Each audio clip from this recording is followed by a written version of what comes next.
Hey guys, welcome to Collider Movie Talk for movie fans. I'm your host, Ashley Mova, and this is the daily show where we give you all the latest news from the world of movies, plus some insight into what it all means. Leading off the show today is Mark Ellis. Welcome one and all to the best movie news show in the entire galaxy. My name is Mark, and Collider Movie Talk, that's the show where we give you a firm handshake, but we never do the pull-in, because that's going too far. On today's show, we have Sam Jackson, maybe, in the new Avengers movies. We have Daniel Craig, maybe, in the new Bond, and we definitely have a whole lot of mother. Ashley, who's joining me today? Also here is Jon Schnepp. Yeah, the way to avoid that weird, awkward pull-in handshake thing is just fist bump. Bam. Hey, what's going on? You can't clutch onto me and we do the weird thing. Stop, man. Just fist bump. Also here, Jeremy Jahns. Hi. All right. It's kind of a dead fish Also handshake. here, Clarke Wolfe. Oh, hello, my fellow ponytailed sister. Nice to see you. We have a whole lot of news to get to. I didn't grow my ponytail yet. Sorry about that. But we do have some breaking news, as I mentioned at the top of the show, that Daniel Craig has been talking about maybe, possibly, sort of, not, or will he come back to be James Bond one more time. And we do have an official announcement. For that, we go to the very ponytailed Ashley Mova. Oh, yes. A few weeks back, the New York Times reported that Daniel Craig would be back for James Bond 25. But in the following weeks, the actor would not confirm if the report was true. Now it looks as though Craig was just waiting for the right time to make his announcement. Last night, Craig went on The Late Show with Stephen Colbert and did indeed confirm that he'll be back as Bond. Craig added that he's known for a couple months, but he also sees Bond 25 as his final outing, saying, "I think this is it. I just want to go out on a high note, and I can't wait." Mark, were you surprised to hear Daniel Craig confirm he would be back as Bond? Not in the slightest, and I'm glad that we can finally put that little piece of rumor-ish behind us, and we can actually just now talk about Daniel Craig coming back and hopefully adjudicating himself for Spectre, because some people might have enjoyed Spectre. I just thought it was a misfire, and I didn't think that Daniel Craig really got the chance to be all of that James Bond that we have seen him be in Casino Royale and Skyfall. And so, Clark, we talked about this ad nauseum. It feels like what's going to happen if he comes back, if he doesn't come back. Now that we have confirmation, we can start to move forward and presume that this will be the last time he plays the role of James Bond. Yeah, I think you're right. And I mean, I honestly think it's kind of funny to how do you come back from saying I'd rather chew my own arm off or whatever he said, Right. like I would never do this in a million years, to go, no, I'm very enthusiastically, I can't wait to play James Bond again. But the thing that this is sort of signaling to me is that whoever is sort of going to be in charge of the Bond franchise, I mean, obviously the Broccolis are still very involved, and we know that there's a studio shakeup, a potential studio shakeup, but it just seems like they're afraid. It seems like they're not interested in taking any sort of risks at this point, considering that they fought so hard to get Daniel Craig back. I was just reading in The Guardian that allegedly they're trying to get Adele back to do the same, do a theme again, and it's kind of just like, I mean, I'm sure this is exciting to a lot of Bond fans, but I also think it would be kind of cool, new director, 25, like new Bond, like new and improved, like get out there, get in front of this and be excited and take some risks, but that is clearly not what Eon wants to do. So, and Daniel Craig's a great actor, but it's just kind of to me. I mean, look, if you have an anniversary like that, as it would be for Bond, it's kind of a mixing of the old and the new, so maybe get some of that old Bond flavor, because this is the last time Daniel Craig's going to be doing it, so you do celebrate the history of the character as well as going forward in a different direction. Jeremy, what does this do to your anticipation level for a new James Bond? Well, I'm interested for sure. I'm glad they're doing a new James Bond. If for nothing else, for the same reason I was glad we got Star Trek 6, because if Star Trek 5 was the swan song for the crew of the Enterprise, it'd leave a bad taste in a lot of mouths, but they went out well with 6. Now, if Daniel Craig had stopped being Bond after Skyfall, that would have been like Seinfeld. It would have been like, oh, we're going out on top. We don't want to overstay our welcome. It would have been a good time to depart, but he did another one. And I'm with you on it. It was kind of a misfire. At best, it was half and half. Half people thought it was, fun. The other half just didn't like it. It's undeniably not as good as Skyfall. So at that point, there is that thing where, well, I'd like to go out on a good movie. So I feel like that's what they're aiming for. I hope they do it well. But, I mean, what got him back is the answer to 9/10 of the world's questions, which is money. Yeah, a whole lot of money probably coming his way, and he's not going to have to chew his own arm off, Schnepp, but he is going to be in one more Bond movie. What do you think? Well, I mean, we were just talking about, like, there's a good Bond, there's a bad Bond, there's a good Bond, then there's a bad Bond. I thought Spectre was horrible. It was like an embarrassment to everything that came beforehand.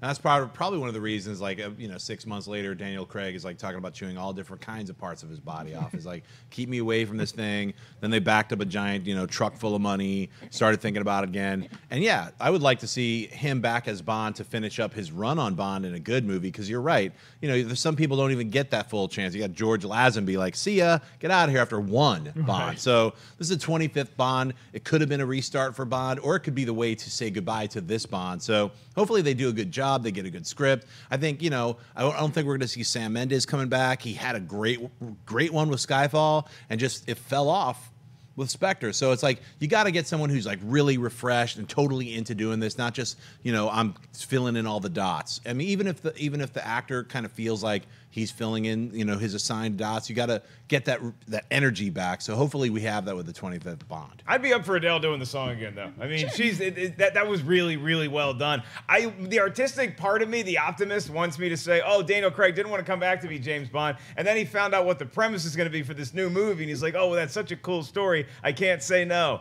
I don't think that's the case, though. I think it's like, you want to come back, you don't know too much details going into the new movie, you just know you want to be Bond one more time to go out on top of a pile of cash. So, Daniel Craig is confirmed to be James Bond, and now we go to our first official story today. What do we got, Ash?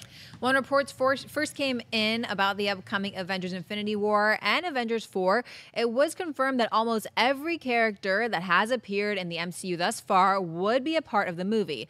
Not so fast, says Samuel L. Jackson, as the actor explained to Yahoo while promoting his latest film, The Hitman's Bodyguard. It looks as though Jackson's Nick Fury will not be a part of Infinity War, Avengers 4, and even Black Panther. I wasn't in the superhero argument movie, Captain America Civil War. I'm not in Avengers 3 and 4. They're shooting them now and they haven't called me yet. They wouldn't let me go to Black Pantherville, so it's kind of like, how are you going to make a Black Marvel movie and not let Nick Fury show up in it? Schnepp, what do you think about Samuel L. Jackson not appearing in Infinity War, Avengers 4, and Black Panther? Well, we don't know if he's going to not appear in Avengers 4. They just started shooting it. So my guess is that he is going to appear in Avengers 4. They just haven't contacted him yet. He's going to be in Captain Marvel. He's going to be in a few. I mean, he signed like a 9-picture Nick Fury deal with Marvel. So he's obviously upset. That's why he's going out saying this kind of stuff. It's like, yo, you should call me if you want me to be in this movie. If you've written me a part, my years filling up with a bunch of other roles. I just think it's an actor reaching out saying, what's up? You haven't contacted me yet. I can't imagine that he's not going to be in Avengers 3 or 4. That would be crazy. Yeah, I think it's an actor who's really enjoying getting to talk about this kind of stuff, and I think that he's having a little bit of fun here, too, where I think Sam Jackson knows something that he did not say in that interview, and I don't know whether he's going to make some weird cameo at the end of Black Panther or there's going to be a post-credit scene after the first Infinity War movie, but Jeremy, you have to think that they have a plan for Nick Fury returning, because that would be huge. I mean, if Agent Coulson can survive and go to TV, I think Nick Fury, whatever is going on with Nick Fury, he needs to come back into this universe at some point. Like Schnepp said, we did get confirmation at Comic-Con that he's going to be coming back for Captain Marvel, but that's a movie that takes place in the 90s. So I don't know if that is going to shuttle him back into prominence with the Avengers or what the current status of Nick Fury is. I think we're going to see him pop up, and I think Sam Jackson already knows it. He's just enjoying being in front of cameras and being as entertaining as he usually is. Well, that's a lot of trash talk to talk on camera if you know you're going to be in it. So, I mean, there is that. He started the whole Avengers thing, so it would only make sense in the Avengers movie to have the guy who started it in what looks to be the end of an arc in a way, shape, or form. Him is exactly what I thought when he was like, how you gonna have a Black Marvel movie and not have Nick Fury in it, is exactly what I thought. I think that is a strange call, to go out of your way to have the movie filled with African American presence and then not have Nick Fury. That's a really strange call. So I do feel like at the very least he's going to be in a post-credit scene, because I mean Black Panther's not an Avenger, so I feel like he'll have that conversation with him in that movie. I feel like we'll see that. There was a reason for him to not be in Civil War.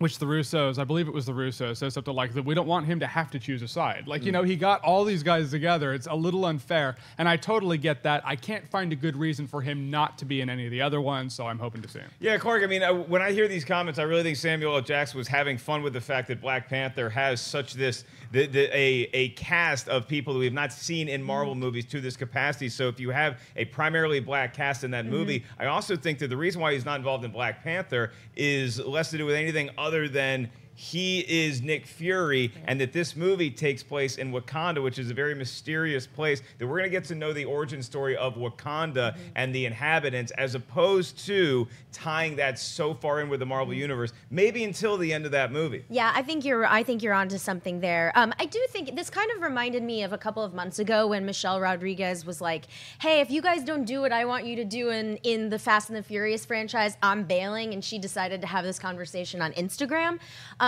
However, Michelle Rodriguez in Fast and the Furious is not the same as Samuel L. Jackson in the Avengers.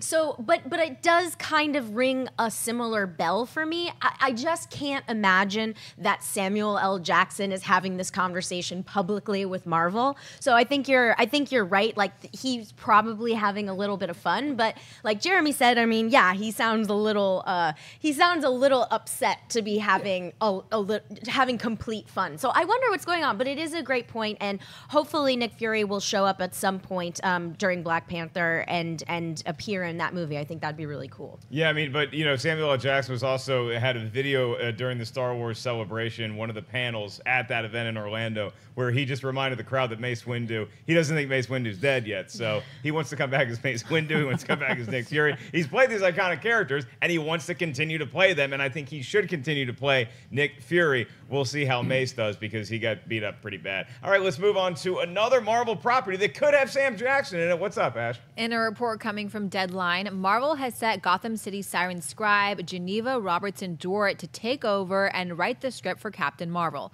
Brie Larson is set to star as Carol Danvers, with the movie being directed by Mississippi Grind's Anna Boden and Ryan Fleck. Previous reports had Meg LaFauve and Nicole Perlman originally writing the script, but LaFauve had to leave to direct the Disney animation pick Gigantic. Samuel L. Jackson will appear with Larson in Captain Marvel, with a release date set for March 8, 2019.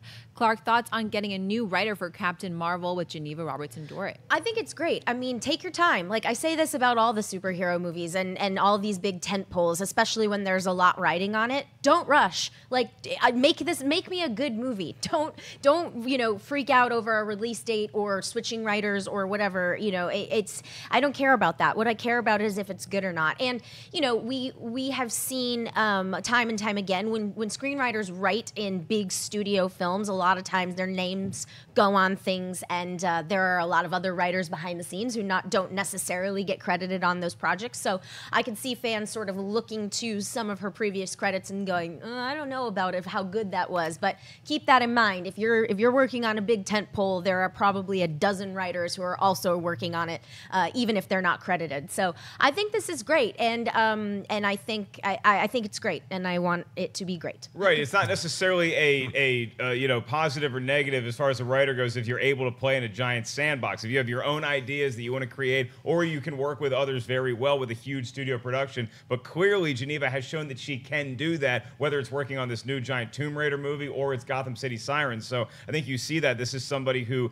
has been bred for a role like this, Schnepp, where you come in and you're able to either punch up what's already there or retool some stuff. I think this could be a very good fit, and I'm glad that they're reaching out to another female to write this movie that is female-centric. It stars Captain Marvel. It has Brie Larson in it. Takes place in the 90s. I think this is a great call.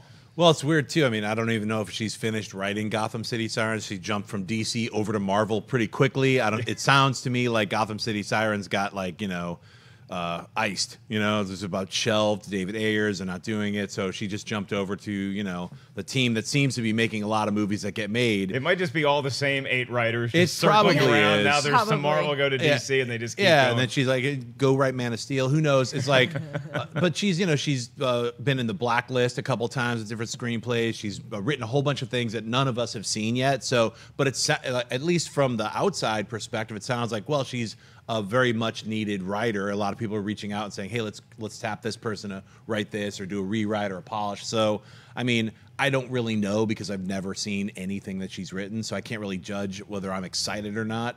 It's just, hey, good. I'm glad they got someone who maybe understands the characters. Obviously, she was writing another female-centric superhero film, so they're like, let's get her. That one seemed to go away. She's available now. Let's get her. So it makes sense. That's right. Gotham City Sirens, Tomb Raider, both very, strong females in that movie. And now, Jeremy, apparently the blacklist for writers, it's been brought to my attention, is a good thing. You and I have been blacklisted from a number of projects. Do you think this bodes well for the future of Captain Marvel? I think it's such a variable. There are a lot of variables of unknowns in this is the problem. It's hard to form a real solid opinion when, granted, she has 10 projects lined up, and that's fantastic, but none of them have come out. Like, I don't know what her writing's like. But you have to form an opinion right now anyway. I'm interested. That's my opinion. My opinion is I'm interested. I hope Tomb Raider's good, but it is a video game movie, and at this point, I do have to take a step back, and I have to go with the math on this one, where there's 2 video game movies. All right, 3 if you count Van Damme's Street Fighter. Yeah. 3 video game movies that are enjoyable, but I don't know what she's done. I've rarely seen someone have so many projects lined up and one hasn't come out yet. So maybe the studio execs are seeing something we're not. Maybe they're like, this is straight up gold. She should have a lot of work. I hope so. I'm really hoping for that, but here's hoping for a script to land from someone who has many projects lined up, none of which have released yet. Would you like some maple syrup with that waffle, sir? Yeah, I really, in every single square. As for Gotham City Sirens, I agree. There's a lot of variable unknowns in that too, because like last we heard about that was months ago. And then I'm hoping City Sirens comes out, but yeah, it's a David Ayer left, so it looks like she's moved on to something else. But I love the fact that we're now seeing Marvel writers and directors and DC writers and directors kind of like cross universes into their own universes, because if fans are going to divide the 2 universes, I'm glad the filmmakers don't. Yeah, it is interesting that even if you're a star and you're attached to one project, it's very hard to go to another universe, although there's been a few examples of that in the past. But writers and directors and crew members and production staff and all that stuff, you can go work on whatever movie you want, and I like that because it shows all the fans out there that not everybody is either DC or Marvel. You can have your cake and eat it too, or as Jeremy Jahns would say, you can have your waffles and put syrup in every square. Every single one. Glad to know I'm not the only one that makes sure. I don't eat waffles until every square is occupied by maple syrup tenants. All right, let's go on to buy or sell. This is a part of the show where Ashley is going to give us the premise, and we're going to say whether we buy it or sell. And the first one I really hope involves an adorable half beagle, half Boston Terrier named Molly. STF Films has released the first trailer for Molly's Game, the movie that marks the directorial debut of Oscar-winning The Social Network screenwriter Aaron Sorkin.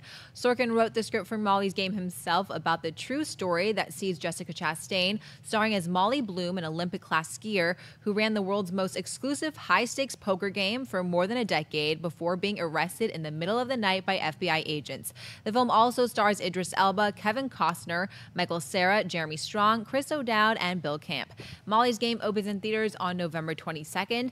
Jeremy, buy or sell the first trailer for Molly's Game? Well, now I know the end of the movie, but I'm still going to buy it. This has everything I like. I like Aaron Sorkin. I like Jessica Chastain. I like entrepreneurial films of starting something from scratch. It's Aaron Sorkin's directorial debut. So he's written a lot of scripts. My only, I wouldn't say gripe, but it's a thing I always notice in Aaron Sorkin films, or at least scripts, is that everybody talks like the idealistic version of Aaron Sorkin's brain. Like everybody has the quippiest dialogue. You're like, nobody's that smart right off the cuff. Not a room full of people. Like it's a room full of people are going to have different nuance to them. I feel like Aaron Sorkin characters they're kind of interchangeable to a degree. They have the same kind of snappy dialogue, but the movie, if you watch the trailer, looks competently directed, so I hope this springboards him into another facet of career. And if we can get movies written and directed by Aaron Sorkin and this lands, it's an exciting time. Well, it's odd because I so enjoy some of what Aaron Sorkin has done writing scripts and producing that kind of content and having it in other directors' hands to make the movie. So I'm always a little hesitant when anybody who does one thing tries something else. And whether they're good at it or not, it just like my multitasking brain is very, very low on fuel. I need a nap after this show, so I can't really think about doing too many different projects at once, but this trailer is a huge buy for me. I want to know more about this story. I think Jessica Chastain looks fantastic as Bloom. Idris Elba and her seem like they're going to have a great back and forth throughout the movie. I'm a huge Kevin Costner fan. Michael Cera looks like what would have happened to Michael Cera if he was really that character from This Is the End, who just does a bunch of blow in the bathroom right before the apocalypse. So I enjoyed everything about this trailer. It's a huge buy for me, Clark. Oh my gosh, this is a huge buy for me as well. I was actually kind of shocked at how much I loved this trailer, and Jessica Chastain looks amazing. I mean, I kind of want to marry her. She looks so great in this movie, and also I believe, if I'm not mistaken, Sorkin already has his next directing feature lined up, which is the Lucy and Ricky story.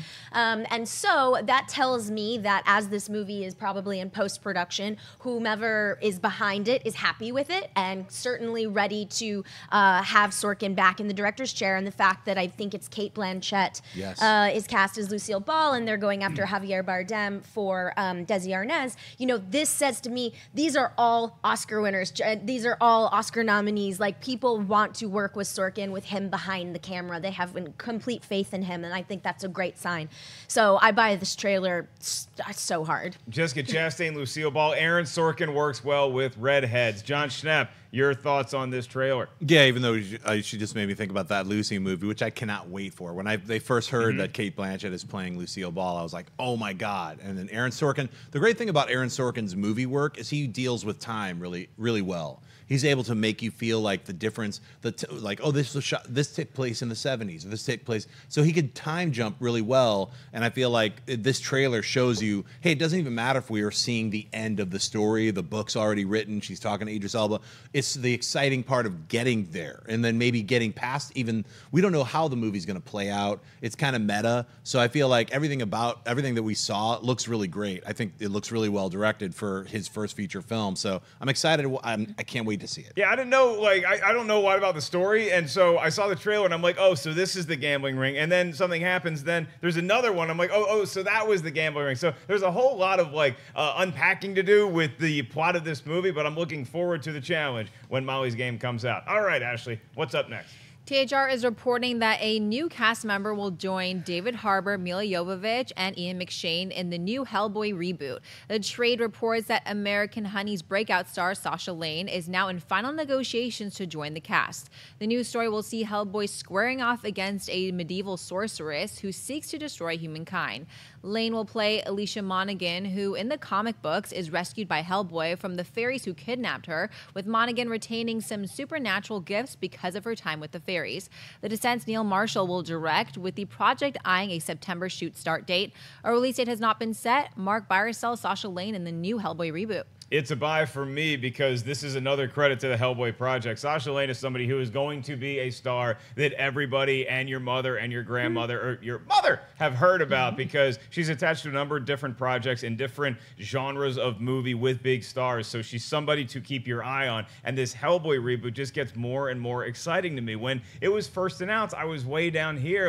I enjoyed Hellboy, but now you don't have Del Toro, you don't have Perlman back. What is this possibly going to do for anybody? And all of a sudden, Jeremy Jahns, it seems like this Hellboy thing is becoming a really anticipated. It's anticipated.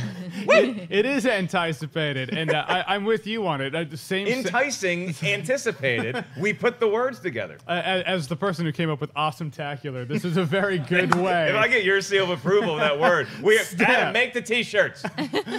I still don't have awesome-tacular T-shirts. If you have T-shirts before me, I'm gonna be pissed. It's literally you're sitting on a Scrooge McDuck vault of coins that I can swim around in. The money well, bin. You'd probably severely injure yourself. Mark, I need to talk about Hellboy for a second. I need to get back on track here.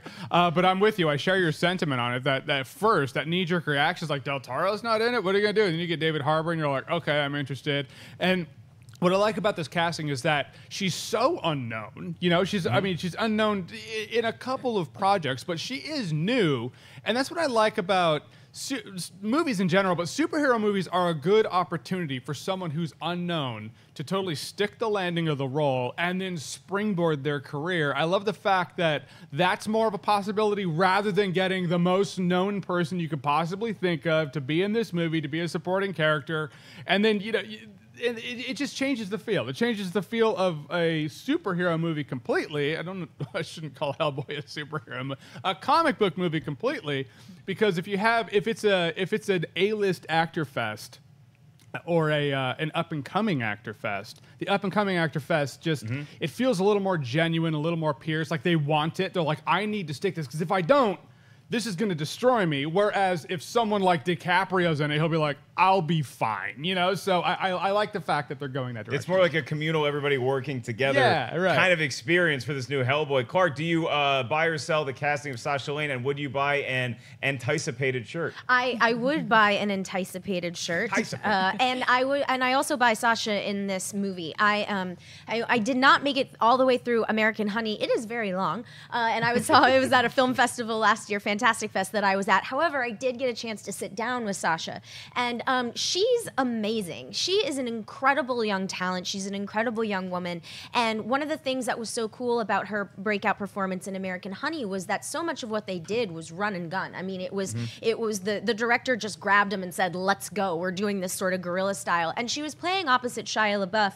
And they had a great chemistry, and they had a great time working together. So I don't think she's going to be intimidated. I think she's going to be up for it, which is really exciting. So I give this a big buy. I can't wait to see more from her. Jon Schnepp, Hellboy, yes. Sasha Lane, Yes, it's a supporting role. I mean, she's going to probably be more talking to Abe Sapien than Hellboy. I think it's, if you haven't seen the comic that this is being brought from, it's The Corpse, which is really great. He's like, basically Hellboy's walking around with a dead body because he's got to rebury this character to unbury this character. It's kind of an exchange that is made with different demons. Get on it. Read Hellboy, The Corpse, and I don't have to explain all this stuff to you because it's a lot of fun. Mike Mignola. So if they're going to do anything, they used a little bit of that story, and Guillermo did with Hellboy carrying around that corpse that was talking to Hellboy, and I think it was the first one. So I mean, with this, we're going to see a little bit more. We're going to see a little bit more with this character, Alice. So I think, the actress is great. So, I mean, what's not to buy about it? Buys all around, and now we move on to our last buy or sell, which features a trailer that we've had a lot of fun with on the show in recent memory. Ashley Mova, I'll allow you to have the first one. Thank you. Paramount Pictures has released a new trailer for Mother! The upcoming horror film stars Jennifer Lawrence and Javier Bardem, with a story involving a couple whose weekend is disturbed by the announcement of some unwelcome guest, played by Ed Harris and Michelle Pfeiffer. The movie is directed by Darren Aronofsky and also stars Donald Gleason, Brian Gleason, and Kristen Wiig. It opens in theaters on September 15th. Clarke, buy or sell the new trailer for Mother? Okay, so I definitely buy the new trailer for Mother, but I feel like, okay, guys, we've seen the same footage repurposed like 700 times at this point. I mean, I understand what Paramount's doing. They don't want to give things away. This is clearly something that they're keeping under wraps and ambiguous on purpose. But at the same time, stop releasing these trailers. Like, it's at this point, if I see another trailer with the same dialogue and the same visuals again, I will sell it. But third time's a charm, and so I buy it. That is why I am buying this, because the first two times I saw promotional material for Mother, I was like, I don't know if I really want. I'm kind of leaning towards sell. Then the people on the table had to win me over into a buy. But here I'm buying it because I was worried when I hit play on this trailer that they were beginning too many details away, because there's a lot of questions I have just from watching the previous trailers. What is the actual relationship between these two leads? And then we didn't get anything in that trailer, and we didn't get anything in this trailer. So I could watch a new Mother trailer every day with the same footage redone, because I'd rather have it show confidence in the movie that they want people to go see this, but they're also not giving anything away. So I buy it, Jeremy Jahns, because I got a little bit of a headache from watching it, but I'm still curious. I want to know if, do people think moms are scary? Because there was that movie Mama, and that was scary. Mommy Dearest? Moms are scary. And then it's like, and then Darren Aronofsky was like, I can make one that's grammatically correct. It's going to be called Mother, because Mama ain't a word. If you go to somebody's house and they say Mother to their mom's face, something's going on. Yeah, it's true. That is a bit creepy. That is a bit children of the Well, corn. it's very old-fashioned. My Yeah. mom called her mom Mother. Oh, really? Mm-hmm. In the Mother. Ah, yeah. She'd say, yeah, she'd be like, "Mother, go get in the car." Whoa! Or Get in the car, Mother. I don't know. That was a Straight up bad demanding example. mom to get in the car. I like it. It's very proper, but also kind of not. Yeah. Mother, buckle your seatbelt. I do buy this. I buy this trailer because what I like about it is this probably should have been the first trailer. This is a teaser trailer. She walks around the house and you hear creepy things. You see some imagery. Whereas the trailer I saw, I didn't even know there were 3. I only saw the one other one where it shows a lot of the movie. And I feel like if they had released this one first, that would be more enticing, and then release one with more footage later. That's like teaser trailer to trailer 101 right there. So I mean, the fact that it swapped around, that could just be Darren Aronofsky being like, yeah, but I'm me, and that's kind of how I do it. So I totally get that on that aspect. But I buy the trailer. It's creepy. Schnepp, you buy or sell? Mother. I buy it. But yeah, actually, Jeremy, the first trailer was that footage of her just walking around. Oh, really? I didn't see that one. The second trailer, they showed way too much and kind of irritating because they always like, hey, I'm going to see the movie. You don't have to show me everything. Yeah, the first trailer was like a teaser to a teaser. And then this trailer is you're exactly right. If they just released this only one trailer, because all of the audio and dialogue of everything that you're hearing is in the second trailer. It's literally word for word. I was like seeing the shots of Michelle Pfeiffer walking towards her, Jennifer Lawrence all trapped in some weird contraption. So I feel like now I've already seen all this stuff that I'm waiting to see in the movie, which is so stupid when you idiot movie trailer people who edit these things together and ruin the films for people. Try to do a better job. That's all I could say is like, as a fan of films, like I don't know if it's marketing research where you have to show all these different, like show the ending like Men in Black. That's like I always can go to that trailer that started this ruination of the trailer school of thought, which is horrible. Which they like always show you the ending of everything. So it's anyway. I'm sorry going off a rant. I buy the trailer, but I wish they released this one first. And Aronofsky on Twitter actually said this is his favorite version of the trailer because usually the people involved in actually making the film are not involved in the cutting of the trailers. It's an entire different team of people. So then they just show you your trailer. You're like, oh, okay, didn't you just show way too much? Yeah, it's already online. Do you like that? You know, so you really have no control over the stuff. So at least Aronofsky, this one is Aronofsky approved. So I wonder, and do you guys think that they're selling a movie that we're not going to see? I mean, if Aronofsky is now online and he's saying that like Jeremy said, he's a guy who usually has pretty full control of whatever content gets put out, whether it's the actual movie or whatever cut of the movie or even a trailer. So I think that they're steering us in the proper direction. Now, the movie is probably going to take a lot of twists and turns from there, and Mother may end up being Father, and then Father may end up being Cousin Larry. Brother! And then Brother! So it may end up being a different family member at the end. But Nephew! But I think that it's going the way that Aronofsky wants. He's the storyteller, so I have faith in that. Now, it may be a weird story that I didn't want to hear, but I think that it's the true vision of what the storyteller wants. How about you? Yeah, I don't know. I mean, look, I think oftentimes there's 2 ways that this can go. If you cut a trailer like this and you're repurposing this specific footage and this specific audio over and over and over again, a lot of times it's one of 2 things. It's either we don't want to give anything away, and so we need to only work within these specific shots that we feel comfortable with, or it's this isn't really what the movie is, but we know that we can't sell the other movie, and so people are going to hear Aronofsky, all of this A-list talent, and think it's a really messed up horror movie, when in actuality, the sequence we're seeing that's been chopped up, not her walking, but the fire and the fear, is maybe the climax at the very end of the movie, and it's just 90 minutes of her walking around being weird. Well, I mean, this one kind of reminded me a little of a Ghost Story, where it's just like a person in a tarp walking around. So it's sort of like, I don't think they're similar, but the new poster that they just released just at the same time as this new trailer is just a painting of Jennifer Lawrence. But if you look at it, it looks like a porcelain doll. Like all of her skin is cracked and her nose and her cheek have a little break in it. It's a really cool poster. You have to get in close to look at the details. Maybe it's one of them skeleton key things, you know, where it's like, oh, she's actually this like really old person, but they just like keep getting like reincarnated. Spoiler. Spoiler of a movie no one gives a shit about. Spoilers! Spoilers! Why'd you just ruin the whole movie? I would hope that if people know Darren Aronofsky, they would know it'd be more of a psychological movie than some sort of super thriller. I feel like the trailer for Mother Alone is like Blade Runner. Like there are 5 different versions of it, and only one is director approved. Yeah. Trailer 3. I just love how Schnepp calls them movie trailer people. Like there's some sort of like subhuman race of people with computers and keyboards that are cutting together trailers. Like they're sand people that live way out beyond the dunes. He didn't mean it, Frank. Because they are. Well, some of They're them probably, they're a yeah. different division, and some movie trailer companies are amazing, and others aren't. I agree with you. Stop giving away so much. And if you got to release a new trailer, just repurpose it for the director's approval. All right. Well, we want to remind you guys that if you like daily content, you have come to the right place because Movie Talk is not the only daily show here on Collider Video. We also have TV Talk is going to be going live at 11 a.m. daily. And soon thereafter, today we have a new daily dose of heroes hosted by that young man right over there, Jon Schnepp. And speaking of Jon Schnepp, that's not the last time we're going to cut to him because he also has comic book shopping, and a new one has dropped starring him and Robert Meyer Burnett. You guys probably know Robert Meyer Burnett either from Heroes or from yelling very loud in the movie Trivia Schmodown. Here's a quick look at comic book shopping. Hey, what's up, Sweaties? I'm here with Robert Meyer Burnett. What's your first comic that you remember as a kid? I mean, this was back when comics were 20 cents. And I actually sat down in the middle of my paper route and read the comic. Let's check out some Star Trek comics. Total Star Trek sweaty right Yeah, there. I'm sweaty. But I haven't read this yet. Have you read this? Controversial, have not read that yet.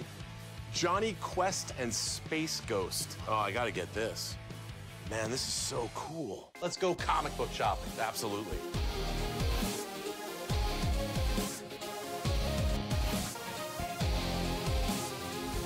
And all new comic book shopping is now up on the channel. And speaking of much anticipated events, you guys can check out the all new Schmodown preview of the Ultimate. Schmodown is now up on the channel. It dropped yesterday. A lot of tournament action coming your way very soon right here on Collider Video. And each and every Friday, make sure you guys check out the Go90 Network to watch Jeremy Jahns' awesome Tacular. That guy right there, perfect hair, leather jacket, sometimes whipped cream. Every time, it's a blast. The link to the latest episode is in this vid's description. I think that was a pretty apt way of summing up your show. All right, let's move on to Mailbag. This is a part of the show where you guys can write us anytime, collidervideo@gmail.com, and we'll try to answer as many letters as we possibly can, like what we do right now with Ashley Mova.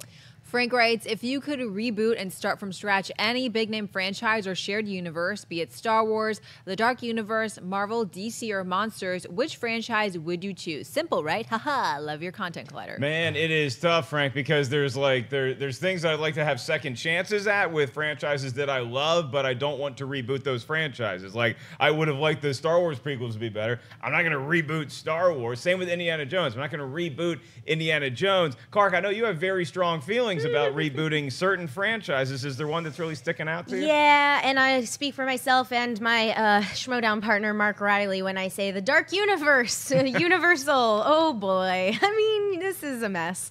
And the thing is, the potential is all still there. I hope that the Dark Universe moves forward and with Bill Condon doing Bride of Frankenstein. But, you know, for me, The Mummy is such a swing and a miss. And to be honest with you, Dracula Untold, like, while I did not hate it like everybody else did, it's also a swing and a miss. It's like movie by committee. It's movie by test audience.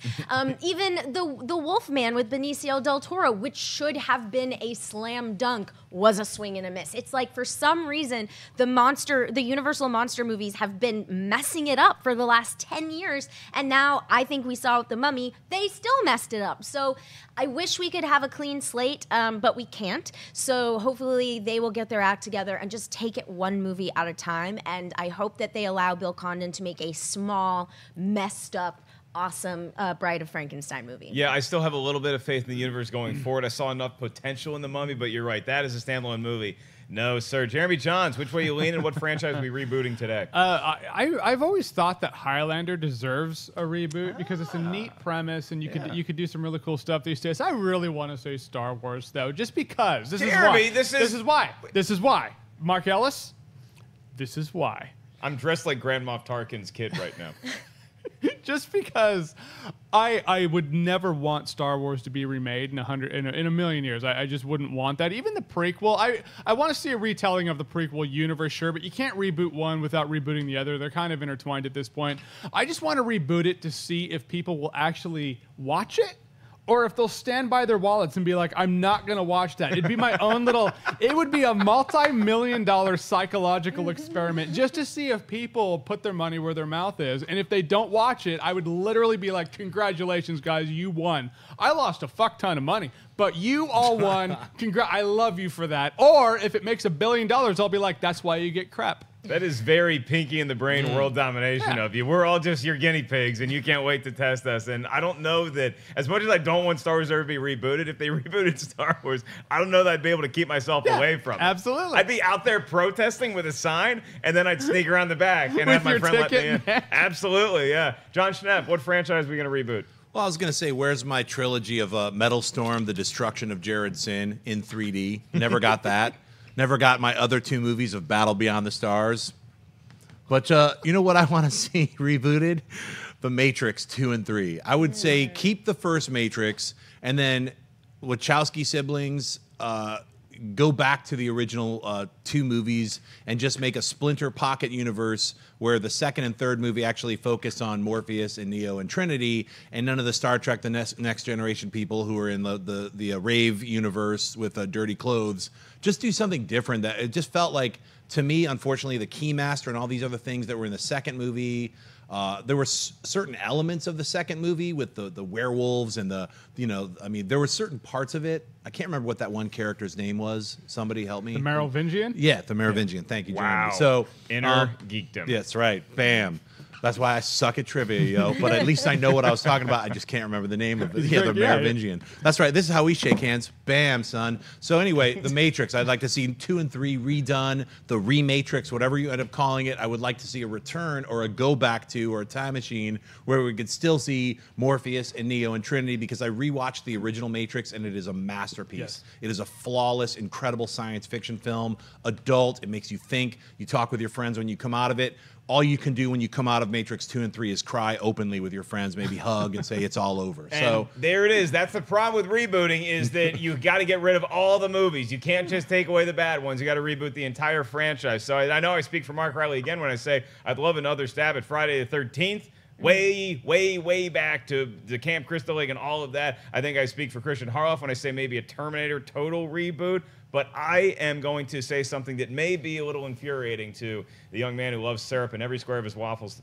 to my left, is I think that if we do Mortal Kombat again and we start from scratch, I think we can do it right. I think we can build a franchise with this thing. I think it's going to be awesome. We can then launch a Street Fighter reboot, and then eventually we can have Street Fighter versus Mortal Kombat in movie theaters. Do you hate me or do you love me right now? I don't hate you at all. I think that's a good idea. That Mortal Kombat, the Machinima series they had on YouTube. Sure. I was was good. interested in that. And so I wanted to see it. Season 1 was better than Season 2, but I'm always interested in a retelling of Mortal Kombat. If you want the definitive Mortal Kombat story, just play Mortal Kombat 9 on PS3. The story mode itself is the best Mortal Kombat story you'll get. But keep the music from the first Mortal Kombat movie, because that was awesome. Mortal All right, Kombat! let's move on to live Twitter questions. Now we're going to hear from you guys directly. Wendy Lee, Zany is our beloved gatekeeper. You guys can tweet us anytime at Collider Video. Hopefully you've been firing them in, even though I did not prompt you earlier in the show.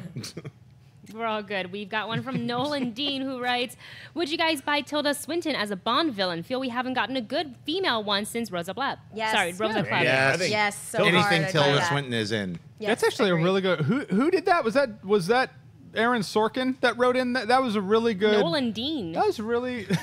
Good job, Nolan Dean. I'm impressed with that suggestion. I'm like, that's the perfect female Bond villain. Yep, that's I got right. nothing else. Nolan did, yeah. Tilda Swinton, she's really good at playing evil. I mean, I really liked her in the Narnia movies as the Ice Winterfresh Queen or whatever her name was. Yeah, the one that talked to Fenris Ulf. I would like to see Tilda Swinton play the main villain, because they've had female villains, like Grace Jones played a villain with Right, Roger Moore. They've had right. female villains, but I want to see the main villain, so I would like to see Maybe Tilda Jeremy Swinton. Johnson and Tilda Swinton can team up and make a new Star Wars movie to fool the masses with. Let's do one more Twitter question and call it a day. Okay, this final one comes from Stephen Grant, who writes, with the frequent reviews of I've seen this a million times before, which is harder to do, a horror or a comedy? That is a tough question. It's probably going to divide our panel in two. I think that comedy is so much more subjective than anything else, and that includes horror movies, because either something really scares you or it doesn't. But comedy, it makes some people laugh, it makes other people repulsed. I think comedy is a very hard thing to do in a movie because it doesn't tend to age as well as horror movies can. So I think that getting the lightning in a bottle to make a great comedy is a little bit tougher than doing the same thing for a horror movie. Clarke Wolfe? Yeah, I actually agree with you. I think that, we know that comedy is very hard to translate overseas, meaning like if something is hilarious in France, it doesn't always, work in the U.S. or in the U.S. and over in Asia or vice versa, whatever. Because culture has so much to do with what we think is funny or how we experience comedy. And so I think, there are universal fears that everybody can experience. And while, don't get me wrong, it's hard to make an original horror movie that is good. I don't want to say that that's easy, but I would agree with you. I think it's much harder to make a comedy that like actually sustains the test of time and translates language. Everybody's afraid of hell. Not everybody thinks it's funny that you get little tiny pretzels on airplanes. Jeremy, you are a comedy maestro. What do you think is easier? No, I'm not. But I think I agree with you. Comedy is harder than horror. It's easier to make a cheap horror that works, that's at least entertaining, than a cheap comedy that works. Like every fart joke in a movie, I drop my rating by 1. I'm a little more lenient with jump scares, though I don't like them. So it's easier to walk out of a horror movie going, all right, well, that was a cheap horror movie, but it entertained me, rather than, oh, that was a cheap comedy and it entertained me, is like a phrase I'll never say. Schnepp, this is why you never want to have a film conversation without Jeremy Jahns, because he just opened my eyes to the fact that fart jokes are akin to jump scares. Yes. What do you think is easier to pull off, a good comedy or a good horror movie? I'm now waiting in a horror movie to hear someone openly fart and then someone else jump. Sorry, I'm gassy. I had beans. And then knife. I mean, instantly somebody else comes out with a knife. It's the fake out. Like, oh, the fart, and then get stabbed to death. Cannot wait. That's free. All you filmmakers, grab that shit. They're totally like, we're free. not grabbing that. Yeah, grab that shit. Fart, jump scare, then instant murder, death sequence, maybe a beheading. Use a knife. I love that. The fart stab is the new fart sneeze. Yeah. So yeah, comedy is a lot harder unless you have a comedian in a closet and that's your fear. Is like the door slowly opening. I've got another joke. Then that's a combination. What's in the closet? Oh no, it's Carrot Top. All right, we are out of time here. Thank you guys so much for watching Collider Movie Talk. I want to thank everybody behind the scenes as well as all the panels up here with me. Right back to you, Jon Schnepp. Yeah. Where can the kids find you? Comic book shopping with Burnett later today. Watch Heroes with Amy Dallin and Burnett. You can find me on Facebook, Twitter, Instagram, just at Jon Schnepp. And Jeremy Jahns. You can find me at Jeremy Jahns on YouTube, Twitter, rest of the internet. My show Awesome-tacular is on Go90, where Schnepp and I shop comic books. Ellis and I, he was right about the whipped cream. That's not a metaphor. And he is the maestro of made-up words that I can't remember. I was going to say. Anticipated, Yes. the always classy Clarke Wolfe. You can find me at Clarke Wolfe, Clarke with an E, Wolf with an E on the internet. And if you haven't downloaded the Stardust app yet, do it, because I'm putting all sorts of fun things on there. I just did one for Lights Out yesterday. Our good buddies at Stardust, and might see a Clarke Wolfe pop up on the Schmoes No Live show pretty soon. We'll have to wait on that. Ashley Mova, where can we all find you? On Twitter, Instagram, and YouTube, Ashley Mova. Happy Wednesday, guys. And last but certainly not least, Wendy Lee Zaney. The Movie Couple channel on YouTube, at Wendy Lee Zaney on Twitter, Instagram, and Snapchat. You guys can subscribe right here to Collider Video for all of our daily and weekly content. Thank you guys for watching. I'm on the road the rest of the week, but hosting tomorrow is somebody. Have fun with that. Hey guys, if you like this video, click the thumbs up button. Also, make sure you subscribe to our YouTube channel. It'll help you stay up to date with everything we've got going on here at Collider.